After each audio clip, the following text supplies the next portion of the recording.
You're the blasted mechanism in fire. We're going full throttle. Get a grip. We're supersonic. So buckle up.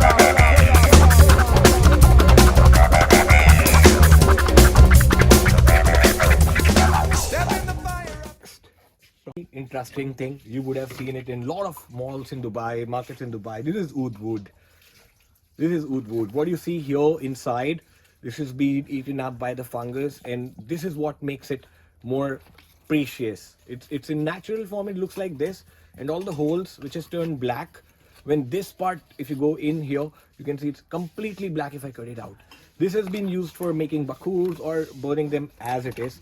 So it's a rare novelty. It's a commodity. This one, what I'm holding right now, is the Assam Oud chips. The one I was holding outside was from Nagaland. Same way, there are multiple of these. They are right in front of a oud plantation. I see a lot of oud trees here. Let's start counting. Let's try counting it, but I'm sure I'm not gonna be able to do it. But yeah, here I see already 20. Here I see already 20. So yeah, it's a small patch of area. However, it's so natural, and it's a plantation. That means these trees have been growing here from almost a decade on this land. And there are two ways how these guys interpret the whole Agarwood industry. One is the sustainable one, second is the unsustainable or the illegal one, where they simply go to a jungle, they find Agarwood tree, they cut it off and get it. But at the end of the day, they have killed the tree. Now that tree, which took like 20-25 years to grow, and it just vanished overnight. And it's been sold for pennies at a price of wood. However, it's of a price for gold. Taxes are evaded, and lot of things are there. Soil erosion happen. You're hampering. So I won't go into there. It's too controversial to go there. However, I'm going to show you how this looks like. So right now, in the air, do I smell the oud? A lot of people have been asking me. So I would say I'm not smelling oud in the air here, but I could smell a lot of aromas, because we have a lot of trees here. So it's always good, it's always nice to be close to nature, and it smells really different from the city vibe. The whole area, we have several water bodies here, so it smells more like a little marshy, where it is hot. It's a hot day here.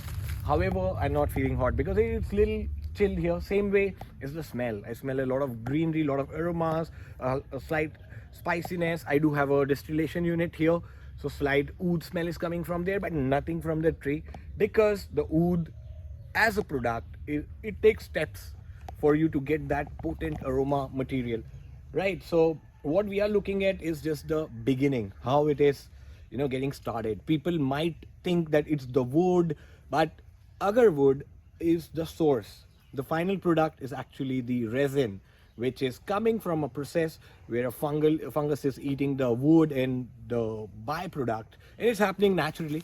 So let's go and see the trees. So there are younger trees, there are older trees. What I see, this tree, this would be about 6 to 7 years old, and this one is 3 to 4 years old. This would be probably, you can see by the bark and all this white spots you see, that means the process of the infestation or the infection has started. Without this, a healthy tree is of no use. So a tree, what happens with when it's get infested, there are the fungus starts eating the wood, and you can see the holes developing, you can see the cracks developing. Let's go and move on to other side, where I can show you the actual process happening, the fungus being developed. I can show you how it looks like.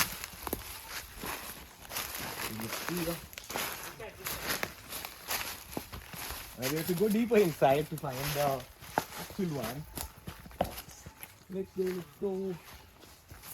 This is like 1 year old or 2 years old. This one I could definitely, it's a 1 to 2 years old. And I'll show you the oldest tree as well.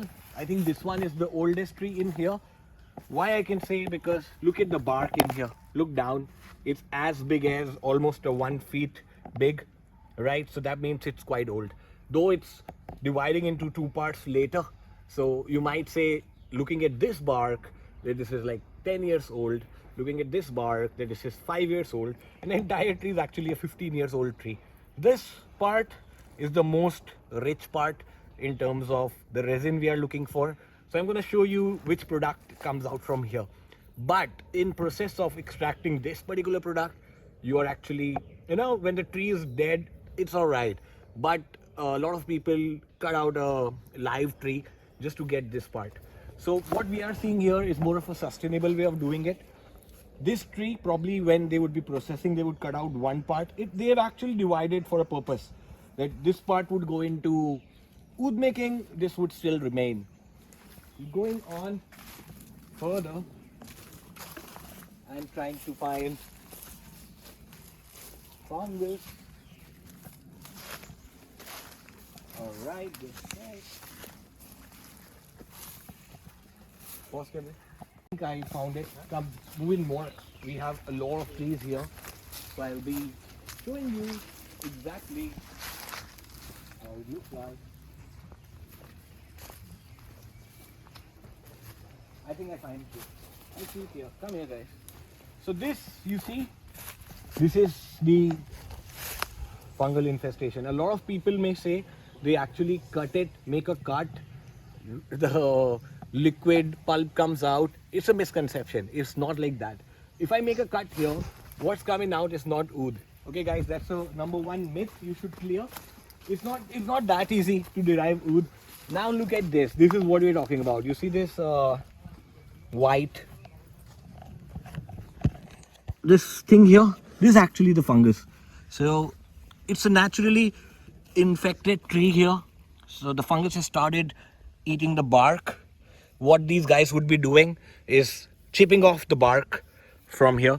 And if you guys know how the tree life cycle works, every year they develop a layer of bark in it. So if you have to see age of the tree, you just cut it from here, you count the circles inside and you can tell the age of the tree. So what's happening here, this basically goes into making the oud chips and also in further processing the oud. So this entire tree, probably 40% of part would go into making the oud oil, rest would go into making oud chips, and even there is Agarwood tea as well. So I'm quite excited to try that. So leaves would go into making Agarwood tea.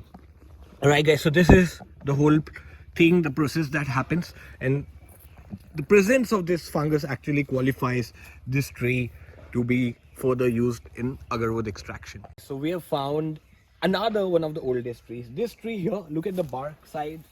It's actually as good as 3-4 trees together. So this is at least a 50-year-old tree.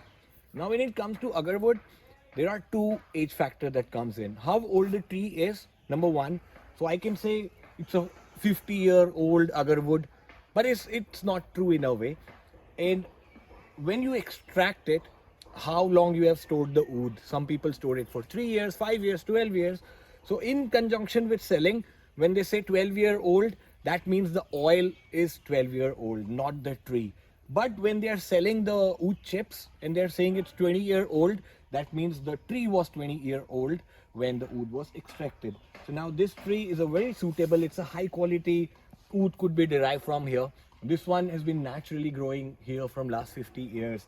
And what you see, this the green plant around it is the vanilla. So naturally extracted vanilla. So these two plants go together because of the bark structure. The vanilla gets stuck to it and it grows on its own. It is going till the top there. Let me show you how vanilla and agarwood grows together. So there have been a lot of research going around in this area. So one of the institutes come out with a thing that why not, they figured it out that these are complementing crops. Agarwood and vanilla goes together. So and they suggested this. So what we are seeing here, this whole round thing is made to support the vanilla plant, I would say here. And I just saw the yellow part. Let me show you the fruit part of vanilla right here. All right, I think it's not here. It's yet to grow. It's right here. You guys would have seen in a lot of perfume pictures the vanilla being like this, right? So this is the final vanilla fruit. I haven't smelled it, but yeah, I've already placed the order for getting this natural vanilla oil. Let me take you to the final section. That is the end of the plantation, and I just want to show you how naturally this thing grows up. Normally in the city landscape, in an urban landscape, you really won't find the agarwood tree. And why Assam, Cambodia, Malaysia and Nagaland, here is found in abundance naturally because of the very rich flora and fauna. If you have a look here, I mean, it's countless trees. I mean, I'm in Agarwood heaven right now. I'm not going by.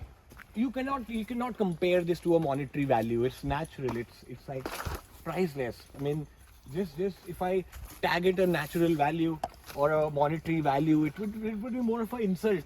And tomorrow people would come and try to capture it. So it's a natural resource. Enjoy it sustainably, responsibly. These guys are cutting down bamboos. Bamboo is also a very popular crop here, naturally. So these guys probably are making the vanilla thing there. So bamboos, and right there, there's actually a river flowing from Nagaland. I'm like just 2 kilometers away from Nagaland border. But yeah, Nagaland I've thought of covering up in my next trip. So I'll be showing you the agarwood plantation in Nagaland as well. I plan to do Tripura as well. Then wherever there is agarwood. So right now we're in Assam. I've just shown you how the agarwood trees are found naturally, and these small trees, these are actually cultivated. So beside every bigger tree, you will find a smaller tree growing. So that's been cultivated. Most of the products are made from 3 to 5 years older trees, and just because of the reason, the bigger tree, if you cut it, it's dead. I mean, it will take another 50 years to get a tree like that. Right guys, it's Mohit. I hope you enjoyed the whole thing. I'll be showing you what finally I have picked up after showing you all this. Right guys, let's go there and check out our shopping.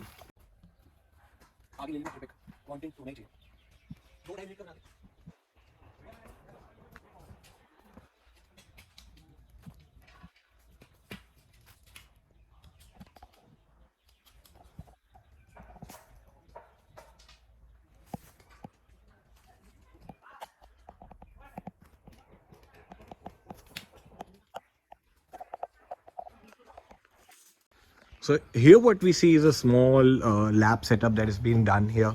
Okay, so it's more like a research center. And this is similar to what I have showed you guys in one of my Kannauj videos, where they are extracting oils, essential oils from flowers, from different spices. Here, this is the leaf, the agarwood leaf.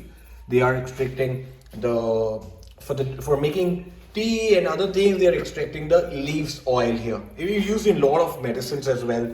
This is one type of wood which is not infested. That means it's a pure agarwood, but it doesn't have the resin. All this has is a woody smell. This one is the wood which is infested. So you can see the white fungus out here, and this extraction will give you very small quantity depositing here. However, it's much compact. This is the compact version of what I showed you before, right? And different kind of oils. It's more like a research, small home lab kind of setup. So I'm pretty enthused. Once I go back, I'm also planning to do a similar kind of setup. So next I'm going to show you the bark. I showed you the most pricier part of the tree, the bark. This is actually the bark of the agarwood tree.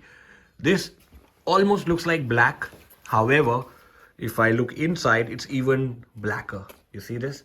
This is actually the resin that yields the skanky, barnyard, animalic smell of oud. This is this black resin I'm talking about. This particular thing itself cost a lot.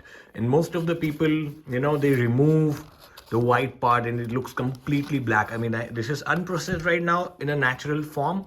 However, if I open this up, clean up the white thing here, it looks completely black here, right? This one is the bark. This one, I'm not buying it just because this is for the display purpose. It's a very important part. Let's not burn it and waste it and keep it for educational purpose. These are 2-3 different varieties of oud chips I have bought. I've tested them before coming here, right? This one is Kalakasi oud, the Kalakasi oud stick. So there are different Kalakasi. When you see, it's a Sanskrit word. It's got a meaning to it. So the wood which looks darker is actually the Kalakasi wood, and there's a lighter wood as well. Okay, so based on the area, based on the intensity of the fungal infection, based on the intensity of the resin, this comes out. It already smells so good here. Now coming to the final product, these are various different samples that I've tested first, just to compare the oud we have been buying. What I see right now is the Assam oud. This is the yield from around COVID times, right? That is close to 3 years old. You can see the color. This is slightly more older, around same time, but this one is purely extracted from the trees cultivated in this farm I'm sitting.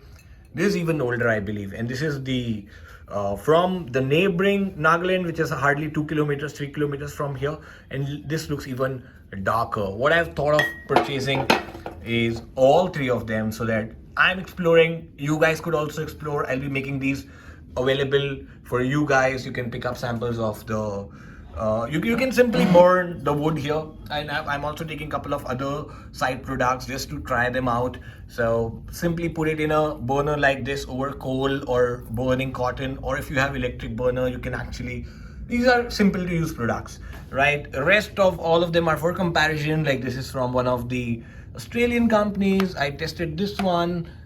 There are a couple of from some Middle Eastern houses. This is some 7-8 years old. So I tested them all, and I have to say it's one of the best quality ouds I've come across, and you would come across, because most of the ouds you get are either mixed or diluted. You don't get it in a pure form just because of the pricing. Any oud you're buying below 25,000 or $400 tola is like high chances of being adulterated or diluted. I mean, look at the process going in. A whole tree goes into making this. Now one tree cannot cost less than 5 lakhs or 10 lakhs, right? So 200 ml, 5 lakhs, 200 ml. So imagine this is 25,000 almost for 10 grams, right? So it's a big chunk of money. However, a bigger chunk of hard work and nature going on into it.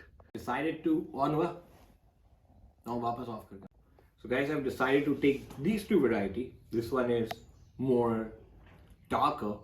This one is more aromatic. That means this one gives me more animalic vibe. This one gives me more herbal. However, both have got their own different texture. So let's see. I'm buying like for all of you, on behalf of all of you. So I should be able to give you enough samples. Plus, I use them in blending as well. So I'll be blending a couple of perfumes. One, I'm definitely trying to blend patchouli with agarwood, with a little bit of cypriol. Sandalwood I could add, but agarwood would eat away sandalwood. If you see sandalwood as a god, agarwood is a devil. So these both can go together, of course. However, only for the dilution purpose, for increasing volume of agarwood oil. But I don't see a major smell change happening there, right? So I've just measured exactly 5